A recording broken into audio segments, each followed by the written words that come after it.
রে তুই আবার রাত্রে যদি না দাঁড়াই তুলি একটা কলা গাছকে চাইবো তো ভরবো তোর এখানে সামনে অন্য এক পরপুরুষ আমার সাথে সহবাস করবে, তুমি সেটা মেনে নিতে পারবে? পারবে তুমি? কি করবো বউ, এখন আর এখন তো আর কিছু করার নাই। এখন তো আমি ওর শর্ত মেনে নিয়েছি, টাকাও নিয়ে নিয়েছি, ঘর বাড়ি করে নিয়েছি। এখন যদি ওর কথা তুমি আর আমি অবাধ্য হতে যাই, পূজা হারামি লোক কোন কাছে ফাঁসি দিয়ে জীবনটাই ধ্বংস করে দেবে তোমার আর আমার। বুঝতে পেরেছি তোমার জীবনের দুঃখের কথাটা, আমি বুঝতে পেরেছি স্বামী।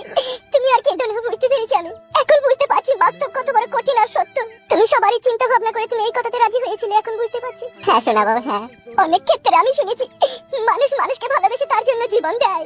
তুমি আমার স্বামী, আমি তোমার স্ত্রী, আমি তোমাকে ভালোবেসে তোমার জন্য এটুকু সামান্য জিনিস আমি অবশ্যই করব, কিন্তু তার আগে তোমার কাছে আমার একটা শর্ত থাকবে। বেশ ঠিক আছে, বলো শোনাবো।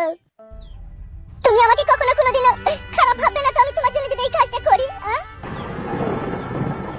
কি করবো শোনাবো, মন তো আমার চাই না, কিন্তু আমি জানি নিরুপায়, আমার জানি পাথরে হাত চাপাবো।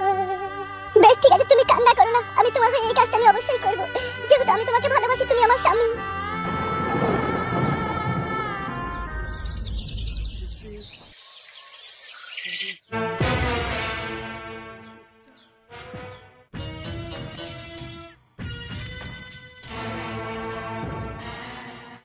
বড় ভাই, আপনি এইভাবে ভিতরে ভিতরে গুমড়ি গুমড়ি কষ্ট পাবেন না বড় ভাই, প্লিজ। আপনি যদি হুকুম করেন না, ফুটির বউকে এই মুহূর্তে এখনই তুলে নিয়ে আপনার এখানে ফেলবো আমি। আপনাকে আগেই বলেছিলাম আমি 2 লাখ টাকাটা দেওয়ার সময় ভেঙে নেবেন, কথাবার্তা ফাইনাল করে ভেঙে নেবেন, কিন্তু আপনি কি ভেঙেছেন আপনি নিজেই জানেন। আমি তো সুরের বাচ্চা ফুটুকে বলেই দিয়েছিলাম যে তোকে 2 লাখ টাকা যখন দিচ্ছি, তোর বউ মানে আমার বউ, এটা ইয়ার থেকে আবার কি বলবো? যে আপনি ফুটুর বাড়ি গিয়ে ফুটুর বউয়ের পাশে বসে কথা বলতে গেলেন, আর অমনি ফুটুর বউ না ঘুরিয়ে নিল। হ্যাঁ তাই তো কইলো। এ কালো কুকুর ওসব বাদ দে তো, ঝামেলা চোখে তুলে আনিছো। হ্যাঁ হ্যাঁ, চো তোমার চো, তার ভালো লাগে না, চো। কি বে কি হলো বড় ভাই, যাবো না? বে তোকে আমি বললাম যেতে, তা আপনি কষ্ট পাচ্ছেন বলি তো যেছি আমরা। তুই দেখে বল আমি কি করে বুঝাই রে বল।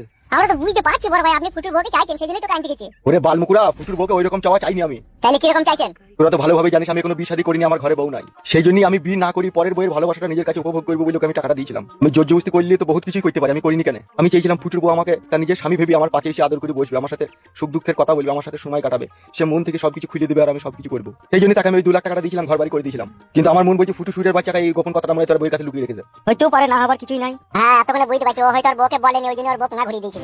বললাম তো আমি তোর বউকে ভালো করে বুঝিয়ে দিবি। বুঝাবে মনে হচ্ছে না, যাবো ওকে ঘা কত দিকে ভালো করে বলে দেয়, তোর বউকে সব বলে দাও খুলে। সেটা তো হবেই, দাঁড়া দাঁড়া একটু ধৈর্য রাখ, একটু ধৈর্য রাখ। আজকে সন্ধ্যেবেলায় যাবো, ফুটুর বউ যদি আমাকে নিজের স্বামী ভেবে যদি আদর ভালোবাসা না দেয়, তাহলে ফুটুর অবস্থা খারাপ হয়ে যাবে মনে কর। আজকে দিনটা দাঁড়া, অপেক্ষা কর। এবং তাহলে বস, অনেকক্ষণ এলাম, গল্প করলাম, এবার আমি বাড়ি যাই। বস লো বস, এই তো এক্ষুনি এলি, একটু গল্প কর না, তুই যাবি। তুই তো ভালোভাবেই জানিস এখন আমার সঙ্গে সাথে বলে আর কেউ নাই। তুই বাড়ির পাশে সই আমার, তুই যদি একটু একটু গল্প না করিস তাহলে ভালো লাগবে? বল। গল্প তো কইতে ইচ্ছা হয় না, কিন্তু একটা সময় আমার ভয় লাগে, তোর ভাতার আবার একটু টেরি মাতালি আছে, ও যদি আবার চলে আসে তাহলে আবার আমার আবার অন্য কিছু বলবি, জানিস তো? কি আবার বলবি? সে কাদা কুকুর বেটা, সেটাই বাইতে না, এই বাইতে আছে, সেই দেমনের কাছে আছে এখন। তুই ভালোই করলি লো, সে ছুরিটা এখান থেকে সরিয়ে দিলি, ভালোই করলি, তুই বেলাকে আরাম করে থাকতে পাবি। হ্যাঁ বোন, সে সত্যি সাত মারানি কি আমি এখান থেকে তাড়ালাম বলি তো আমি তোর সাথে গল্প করতে বেশি, কথা বলতে বেশি, তাহলে ওই ডেমন থাকলে তোর সাথে গল্প হইতো না, কথা বলতে হইতো না। কোথায় কি ফিস ফাস করে লাগিয়ে দিস, ঝগড়া শান্তি লাগিয়ে দিত। হ্যালো দি, তাহলে তোর ভাতার কখন কি তোর কাছে কোন টাইমে আসবে বলে দিস? কেন লো, রাত্রে থাকবি আমার কাছে, আর দিনে ওই ছুরির কাছে থাকবি। ভালোই করেছিস লো, রাত্রেই তো মজা না। হ্যালো, আমি তোকে একটা কথা বলছি, তোর কাউকে বলি না লো। হ্যাঁ এই লো, কি কথা লো বল। কাউকে বলি না, তোকে বলছি। না লো না, তো বিশ্বাস করিস না, এমনি বল, কোনো ভয় নাই, বল। এলো ভাতার ছাড়া আমার সাইডে আর একটা নাম আছে লো। এই লো, কি কেলো সে ছোড়া আবার। তুই ভালো সময় এখন, সামনে একজন পেছনে একজন, দুই দিকে দুজন লাগবে, তোমার কি মজা পাবি লো। হ্যালো হ্যাঁ, সেই জন্যই তো আমি ওকে সাইড করে রেখে দিয়েছি, পার্সোনাল করে। তুই কখন আসে, কখন তোর কাছে আসছে? আমি ডাকলি চলে আসবি। আমি তো কোনোদিনও দেখিনি, একদিন দেখাই দেখিনি। বেশ এই দিন এলি পরে তোকে আমি ডাকবো, তোকে ফুস করে আড়াল থেকে একবার দেখাবো। হ্যাঁ হ্যালো হ্যাঁ, দেখাবি তাহলে খুব ভালো হবে। হ্যাঁ দেখাবি। হ্যালো, তোকে একটা কথা বলবো। হ্যাঁ বল। হ্যালো, আমার জন্য একটা দেখ কেন লো, আমারও তো ওই হেতিরে কম জোরে আমার স্বামীর, কেন পাচ্ছি না ঠিকঠাক ভাবে তোকে দিতে পাচ্ছি, সেরকম পারে না, ফাদা কুকুর বেটা সেরকম পারে না, ও ভইলেই পড়ে যায়। কি লো, ভইলেই পড়ে যায়। হ্যালো হ্যাঁ, ওই 4 বছর থেকে ঘষা মাজা করে। হ্যালো তাহলে শুন, বল। আমি আজকালের মধ্যেই ডাকছি, দেখি আমি ওকে বলি আর যদি কোনো বন্ধু থাকে তাহলে তোর সাথে লাইন করে দেওয়ার ব্যবস্থা করবো আমি। তাহলে ভালোই হবে না, তোর আমি একসাথে ভালোই হবে না, তাহলে কই দে। চুপ চুপ চুপ চুপ।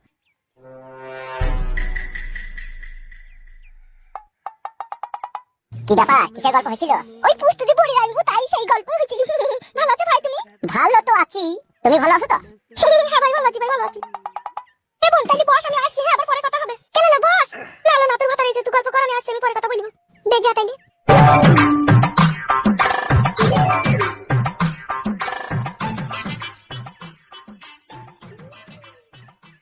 কি হলো, কি এইভাবে মুখ পানে তাকাইছিস কেন? ওর সাথে বেশি সম্পর্ক করো না, ওর স্বামী ভালো লাগে, মদ ভাঙ খায়। তা আমার কি, ওর স্বামী মদ খেলে না, গেদা খেলে, ও আমার বান্ধবী, আমার বাড়ি এলে আমার সাথে গল্প ওর স্বামীর সাথে কি সব? মানা করছি ওসব মেয়ের সাথে বেশি কথাবার্তা বলবা না, ঠিক আছে? ওর কথা বাদ দাও, তুমি এখন কোথায় ছিলে সেটা বলো। কেন জানি না আমি কোথায় ছিলাম, বড় বউয়ের কাছে ছিলাম। মেলে সাহেব বিচার করে দিয়েছে দিনে থাকতে হবে বলে কি 24 ঘন্টাই থাকতে হবে? আইডি বাইরে তো খালি বসে থাকতে পারো। বাইরে বাইরে থাকা থেকে নিজের ঘরে বসে থাকা ভালো লাগে? থাকবো থাকো, কিন্তু একটা কথা শুনে রাখো। কি শুনে রাখবো? দিনের বেলায় দুবার তিনবার ওর কাছে সহবাস করে সজনে ঝরিয়ে ফেলে দিও না, তাহলে রাত্রে দাঁড়াবে না। কি খাই কিরে তুই আবার? রাত্রে যদি না দাঁড়াই তুই একটা কলা গাছকে চাইবো তো ভরবো তোর এখানে। আজকের ভিডিওটা এত দূর পর্যন্ত থাকলো। পরের পার্ট দেখতে হলে ফলো করে রাখুন,